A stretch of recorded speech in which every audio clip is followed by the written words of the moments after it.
Viewers அனைவருக்கும் வணக்கம்.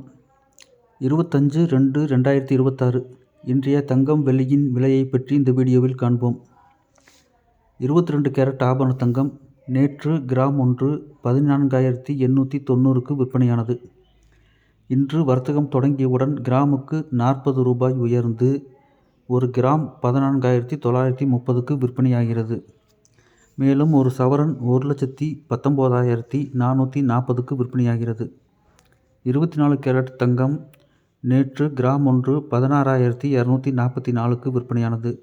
இன்று வர்த்தகம் தொடங்கியவுடன் கிராமுக்கு 44 ரூபாய் உயர்ந்து ஒரு கிராம் 16,288க்கு விற்பனையாகிறது. மேலும் ஒரு சவரன் 1,30,304க்கு விற்பனையாகிறது. வெள்ளி நேற்று கிராம் ஒன்று 290 ரூபாய்க்கு விற்பனையானது. இன்று வர்த்தகம் தொடங்கியவுடன் கிராமுக்கு 5 ரூபாய் உயர்ந்து ஒரு கிராம் 295ஆகவும் ஒரு கிலோ 2,95,000க்கும் விற்பனையாகிறது. மேலும் தங்கம் வெள்ளியின் விலையை பற்றி தெரிந்து கொள்ள சேனலை சப்ஸ்கிரைப் செய்யவும். நன்றி, வணக்கம்.